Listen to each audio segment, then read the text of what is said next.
రాష్ట్రంలో పాదయాత్రలో అనేక వాగ్దానాలు చేసి హామీలు ఇచ్చి అధికారంలోకి వచ్చిన తర్వాత ఆయన పూర్తిగా ఏంటంటే ఓట్ల కోసం అభివృద్ధి మరిచి కేవలం బడుగు బలహీన వర్గాలకి తాయిలాలు విధంగా బటన్లోకి అభివృద్ధి పూర్తిగా పెరగకుండా చేసే దాంట్లో మొదటి స్థానంలో ఉన్నాడనేది మా అభిప్రాయం. రెండోది, జగన్మోహన్ రెడ్డి నియంతలా వ్యవహరిస్తున్నాడు. పాదయాత్ర సందర్భంగా ఇచ్చిన ఏ హామీలు కూడా అమలు చేయలేదు. అటు ఉద్యోగస్తులు కావచ్చు, ఇటు అంగన్వాడీలు కావచ్చు, సీమ వర్కర్లు కావచ్చు, అందరి తీరా ఎన్నికలు వస్తున్నాయి అనే కంటే ముందు కూడా అధికారంలోకి వచ్చిన ఒక సంవత్సరం ఆగి కార్మిక కర్షక అనేక మంది రాష్ట్రంలో వాళ్ళ సమస్యలని ముఖ్యమంత్రికి అనేక రూపాల్లో పాదయాత్రలో సందర్భంగా ఇచ్చిన హామీలను అమలు చేయమని చెప్పి పై దాకా కూడా చెప్పినప్పుడు కూడా ఏ ఒక్క హామీ అమలు చేయని పరిస్థితిలోనే ఇప్పుడు రాష్ట్ర వ్యాప్తంగా 39వ రోజు అంగన్వాడీ సమ్మె జరగడానికి రాష్ట్ర ప్రభుత్వందే పూర్తి బాధ్యత అని చెప్పి మేము భావిస్తూ ఉన్నాం. గత తెలుగుదేశం ప్రభుత్వం అయ్యానో కూడా చంద్రబాబు నాయుడు కూడా ఏ భ్రమంలో ఉన్నాడు. ఆ రోజు చంద్రబాబు నాయుడు కూడా మేమే 50 సంవత్సరాల దాకా మా ప్రభుత్వం ఉంటుందని చెప్పాడు. ఆయన ఏమయ్యాడు ఒకసారి ఆలోచించమని చెప్పి ఈ ముఖ్యమంత్రి గారిని కోరుతా ఉన్నాం.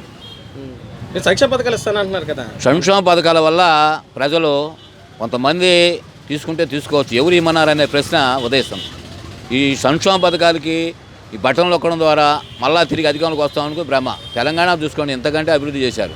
తెలంగాణలో ఏమైంది? ప్రజలు మార్పు కోరుకుంటారు, నిరంతరం కూడా ప్రజలు మార్పు కోరుకుంటారు. ఏ హామీలు అయితే ఇచ్చారో హామీలు అమలు చేయబోతే ప్రజలు ఏ ముఖ్యమంత్రి గారే పాదయాత్ర సందర్భంగా అనేక మంది పాదయాత్రలో వస్తారు, అధికారంలోకి వచ్చినప్పుడు అమలు చేయరు, అమలు చేయబోతే సొక్కా పట్టుకొని లాగండి ఇప్పుడున్న ముఖ్యమంత్రి గారు చెప్పిన మాట ఇప్పుడు వీడియోలో వస్తున్నాయి. జగన్మోహన్ రెడ్డి గారి పాలన ఎలా ఉంది? జగన్మోహన్ రెడ్డి పరిపాలన ఎలా ఉందంటే, ఒకటే అభివృద్ధి అనేది లేదు, రెండోది ఆయన చెప్పిన అమలు చేయట్లేదు, మూడోది ఏంటంటే అందరికీ జనాలు డబ్బులు ఇస్తాను తిరిగి మళ్ళీ నేను అధికారంలోకి వస్తాననే భ్రమలో ఉన్నాడు. ఈ భ్రమలో ఆయన మానుకోవాలని చెప్పి మేము కోరుతున్నాం. సార్, నిత్యావసర ధరలు కానీ కరెంట్ ఛార్జీలు, నిత్యావసర ధరలు విపరీతంగా 100% పెరిగినాయి. ఈ 5 సంవత్సరాల కాలంలోనే నిత్యావసరాలు పెరిగినాయి, పెట్రోల్ డీజిల్ ధరలు పెరిగినాయి, గ్యాస్ ధరలు పెరిగినాయి. దీంతోపాటు ఈ చెత్త పన్ను వేసిన ముఖ్యమంత్రి భారతదేశ చరిత్రలో ఎవరు లేరు. మన రాష్ట్ర ముఖ్యమంత్రే వేశాడు. దాని మీద ప్రజలు కట్టబోతే ఆఖరికి పెన్షన్లు ఇచ్చే దాంట్లో కూడా కోత పెడుతున్నాడు. పెన్షన్లు అసలే ఇటమే ఈ జనవరి నెలకి 2000 కలిపి 2250 కలిపి 3000 ఇచ్చాడు. అది ఎప్పుడు ఎన్నికల ముందు చెప్పిన ఆ వాగ్దానాన్ని 5 సంవత్సరాలు అమలు చేశాడు. వాళ్ళకి దాదాపు అవ్వాతాతలకి నిజంగా నీకు ప్రేమ ఉంటే 6000 రూపాయలు ఇవ్వాల్సిన పరిస్థితిలో ఇవాళ ఉంది, ధరలు పెరిగిన అనుగుణంగా. అలానే రాష్ట్ర వ్యాప్తంగా ఉద్యోగస్తులందరూ కూడా ఇవాళ జీతాలు పెంచమని అడగడంలో తప్పే లేదు. వాళ్ళ జీతాలను తక్షణమే పెంచాలా. ఇదే సందర్భంలో 17వ తారీఖు నుంచి అమ్మ నిరాదృష్టి కూర్చున్నారు. అంటే ఇప్పుడు జగన్ వల్ల రాష్ట్రం అభివృద్ధి చెందింది. అభివృద్ధి చెందలేదని కదా. అభివృద్ధి అనేది ప్రజల కొనుగోలు శక్తి పెరగాల. ప్రజలకి చట్టాలు అమలు చేయట్లా. చట్టాలను కేంద్రంలో ఉన్న మోడీ గారు రద్దు చేస్తున్నారు, ఈయన దానికి ఓటేస్తున్నాడు. అవి రైతాంగ చట్టాలకు వ్యతిరేకంగా ఎన్నో పోరాటాలు చేస్తే ఆ బిల్లు వెనక్కి చూస్తున్నారు, మళ్ళీ అమలు చేస్తున్నారు. ఫ్యాక్టరీ చట్టాలు అమలు చేయట్లా. 8 గంటల నుంచి 12 గంటలు పెంచేస్తున్నారు. ఇవన్నీ భారాలే కదా.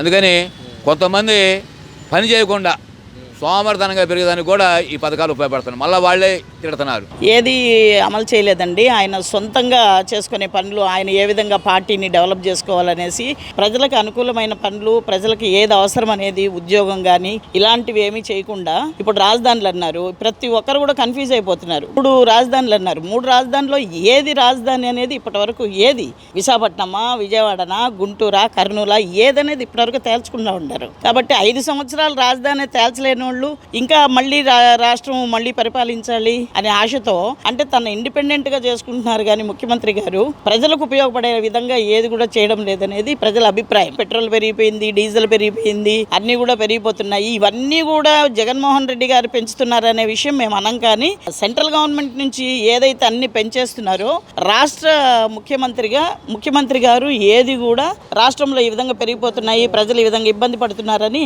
సెంట్రల్లో పోయి మోడీ గారిని ఏ విషయం కూడా అడగడం లేదు. మరి ఎందుకు అడగడం లేదు అనేది మాకు తెలియడం లేదు. ఈ మద్యపాన నిషేధం అనేది జరగలేదు, రకరకాల పేర్లతో వస్తున్నాయంట. అవి మరి జనాలు కూడా దాన్ని ఏ విధంగా అనేది ఆ అకౌంట్లన్నీ కూడా పబ్లిక్గా జనరల్గా ఎవరైతే షాపు కాంట్రాక్ట్ తీసుకుంటారో వాళ్ళకి వెళ్ళేది. అలాగ లేకుండా ఇప్పుడు వీళ్ళ అకౌంట్ ఇక్కడ డబ్బులు కడితే నేరుగా ముఖ్యమంత్రి అకౌంట్లోకి వెళ్ళిపోతాయి ఈ అమౌంట్ అంతా కూడా. వారు దాన్ని మెయింటైన్ చేసుకుంటా ఉంటారు. మరి ఈ డబ్బంతా ఆయనకి ఎందుకు వెళ్ళాలి? ఈ బ్రాండ్లన్నీ ఎక్కడి నుంచి వచ్చినాయి మాకు తెలియదు కానీ మరి పబ్లిక్ అనుకునే విషయాలు ఏంటంటే ఇప్పుడు మేడం జగన్మోహన్ రెడ్డి మీద ఎయిర్పోర్ట్లో దాడి చేసిన కోడికత్తు సీనుని 5 సంవత్సరాలైంది జైల్లో ఉంది. అతని మీద కేసు పెట్టిన జగన్మోహన్ రెడ్డి గారు ఇప్పుడు వరకు కోర్టుకు వెళ్లకుండా ఆ కుర్రోడు 5 సంవత్సరాలు జైల్లోనే చాలా ఇబ్బంది పెడుతున్నారండి. ఆ తల్లి ఎవరైతే ఆ శ్రీను అనే అతను ఉన్నాడో పేదవాడు, అతని తల్లి పాపం నిరాహార దీక్షలో కూర్చుని ఆమె నా బిడ్డకి న్యాయం చేయడానికి మీరు వచ్చి కోర్టులో చెప్పండి ముఖ్యమంత్రి గారు అని ఆ తల్లి పడుతున్న బాధ. ఆయన కూడా ఒక బిడ్డ కదా, ఒక తల్లికి బిడ్డే. అంటే ఇప్పుడు మేడం ఇప్పుడు మద్యపానం నిషేధం చేస్తే నేను ఎలక్షన్కి వెళ్తానన్నారు. ఈరోజు మద్యం ఏర్లైపోతుంది, కొత్త బ్రాండ్లు వస్తున్నాయి. అసలు ఇది వరకు మామూలుగా ఏ బ్రాండ్లు ఏమో మాకు తెలియదు కానీ లేడీస్కి ఆ విషయాలు కానీ కాబట్టి ఆయన జైల్లో ఉన్నప్పుడు ముఖ్యమంత్రి గారు వాళ్ళ తల్లి ఎంత బాధపడి ఉంటారో అది గ్రహించాలి. అదేవిధంగా ఇంకొక తల్లి కూడా తన బిడ్డ కోసము బాధని ఆయన గ్రహించి వెళ్ళి నిజంగా ముఖ్యమంత్రి గారిని అతను చంపడానికే వచ్చాడు అనుకున్నప్పుడు, అతనికి తెలుసున్నప్పుడు, అతను కేసు పెట్టినప్పుడు అదేదో వెళ్ళి చెప్పొచ్చు కదా కోర్టులో, అవును ఇతను నన్ను చంపడానికి వచ్చాడు అని చెప్పొచ్చు. మరి చెప్పకుండా ఒక సామాన్యుల్ని పాపం ఆ విధంగా ఇబ్బందులు పెట్టడం అనేది అది కరెక్ట్ కాదు. ఒక రాష్ట్ర ముఖ్యమంత్రిగా ఏమీ జరగలేదండి, అభివృద్ధి ఏమీ జరగలేదు. 3 రాష్ట్రాలు అన్నారు, 3 రాష్ట్రాల్లో అవి జరగలేదు. ఈ లిక్కర్లు ఇవన్నీ కూడా ఇది జరగలేదు, ఏది జరగలేదు. కానీ తను సొంతంగా చెప్పుకుంటున్నారు, సొంత పార్టీ డెవలప్మెంట్ కోసం చేసుకుంటున్నారు కానీ రాష్ట్రం కోసం ఆయన ఏమీ చేయడం లేదు. జగన్మోహన్ రెడ్డి గారు అధికారంలో వచ్చిన తర్వాత చెప్పిన పనులన్నీ చాలా వరకు చేస్తానని చెప్పడం జరిగింది కానీ చాలా వరకు చేయలే. వాళ్ళు పెద్ద మనుషులుగా ఈయన ఆయన అనుకోవడము, ఈ ముఖ్యమంత్రి ఆ ముఖ్యమంత్రి అనుకోవడము ఇదే సరిపోయింది కానీ ప్రజలకు ఇచ్చిన మాటలో చాలా వరకు తప్పు చేసిండ్రు. అధికారంలోకి రాగానే ప్రత్యేక హోదా తీసుకొస్తున్నాడు, ప్రధానమంత్రి మెడలు వంచి తీసుకొస్తున్నాడు. ఆయన వంచింది లేదు, తీసుకొచ్చింది లేదు, పెట్టింది లేదు, ఇంతవరకు ఏమీ లేదు. సంక్షేమ పథకాలు అన్నాడు కానీ ఇంటింటికి రేషన్ బియ్యం అంటాడు, ఇంటింటికి ప్యాకెట్లు 5 కేజీలు 10 కేజీలు 10 కేజీలు ఇరగదు అన్నాడు, ఇంటికి ప్యాకెట్లు వేసింది లేదు, చేసింది లేదు. బియ్యం మోడీ గారు ఇచ్చిన బియ్యాన్ని ఉచితం బియ్యం అంటాడు, ఆయన వాడుకుంటున్నాడు. ఇక్కడ ఆయన బండి పెట్టి మా బియ్యం అని చెప్పుకుంటూ వస్తున్నాడు. ఇలాంటి పనులన్నీ చాలా వరకు ఉన్నాయి ఆయన చేసిన పనులు. నిత్యావసర ధరలు ఎలా ఉన్నాయి? నిత్యావసర ధరలు బాగా పెరిగిపోయినాయి. పెట్రోల్ అయితే ఎక్కువ పెరిగింది, డీజిల్ పెరిగింది, కూరగాయలు కానీ బియ్యము కందిపప్పు భారీతులు పెరిగిపోయినాయి. చెప్పేదానికే అవకాశం లేదు. కరెంటు ఛార్జీలు ఈయనే 2 సార్లు అన్నాడు కరెంటు ఛార్జీలు మన ప్రభుత్వం పెంచే ప్రసక్తి లేదని. ఈయన వచ్చినా కూడా ఆటోమేటిక్గా 3-4 సార్లు కరెంటు ఛార్జీలు కూడా పెరిగిపోయినాయి. సార్ జగన్ వల్ల రాష్ట్రం అభివృద్ధి జరిగింది. అభివృద్ధి ఎక్కడ యాడ్ చెందింది? చెందలేదు. చెందాల్సి ఉంది, సరిగా పనులు చేయలే, వాళ్ళు పనులు చేసుకుంటున్నారు, అది విషయం. సార్ ఇప్పుడు జగన్మోహన్ రెడ్డిపై కోడికత్తి సీన్ అనేది దాడి చేసి ఇప్పుడు 5 సంవత్సరాలు అయింది. ఇప్పుడు అతన్ని జైల్లో పెట్టారు. సాక్ష్యం చెప్పడానికి ముఖ్యమంత్రి వెళ్ళకపోవడంపై మీ అభిప్రాయం అంటే అది పూర్తి విషయాలు అయితే మనకు కూడా తెలియదు. అదేదో ప్రాసెస్ జరుగుతుంది, అది వాళ్ళ వ్యక్తిగతంగా అది ఎలా పద్ధతిలో నడుచుకోవాలో ఏం కొత్తది కొంచెం క్లారిటీ మనకు తెలియదు. సాక్ష్యం చెప్పమని కోర్టుకి వచ్చి ఇప్పుడు దాడి చేసిన సాక్ష్యం చెప్పమని అంటే ఇప్పుడు 5 సంవత్సరాల వరకు ఉన్నాడు. అవును ఉన్నారు. సాక్షి చెప్పడానికి కూడా మనం ముందుకు రావడం లేదు. మరి అక్కడ అనగదొక్కి పెట్టి ప్రయత్నం చేస్తున్నారు. దానికైతే అదే వేరే వాళ్ళు అయితే అది వేరే ఉండేది. మరి ఎందుకు అర్థం చెప్తారో ఆయన చేయాల్సిన పని అది. సార్ ఇప్పుడు జగన్ వల్ల రోడ్లు ఎలా ఉన్నాయి సార్? రోడ్లు చాలా ఇబ్బంది పరిస్థితులు ఉన్నాయి. అక్కడక్కడ ఏదో కేంద్రం చేసిన పనులు రోడ్లు గిళ్ళు కొంచెం బాగుపడుతున్నాయి కానీ ఇంక మామూలుగా రాష్ట్రం లెవెల్లో అయితే రోడ్లు అయితే సరిగా కరెక్ట్ లేవు. అంతవరకు 4.5 ఏళ్ళలో జగన్మోహన్ రెడ్డి గారి పరిపాలన పెద్దగా బాగాలేదు, పెద్దగా తీసేసేది ఏం కాదు, మధ్యలో ఉంది. చేయాల్సి చాలా ఉంది, చెప్పినోడు చాలా ఉన్నాయి. 30 సంవత్సరాలు నేను అధికారంలో ఉంటున్నాను. 30 సంవత్సరాలు అధికారం ఉంటాడు కానీ అధికారం ఉండే అవకాశం అయితే లేదు. అప్పుడే ప్రజల్లో వేరే ఆలోచన వచ్చేసింది.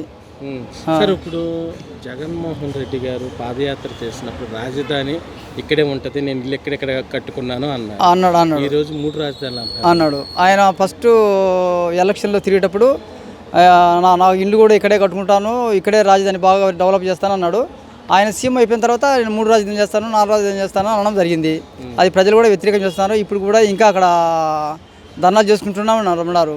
దానికి సరైన మార్గము చెప్పడం ఇంతవరకు ఏం చెప్పలే. అంటే 30 సంవత్సరాలు సీఎం అవుతానంటాడు కానీ అయ్యే ప్రదేశంలో జనంలో ఉండాలి కదా. జనంలో ఉంటే జనం అనుకుంటే అవుతారు, జనం అనుకోవాలి కదా. జనం వ్యతిరేకం వచ్చేసింది.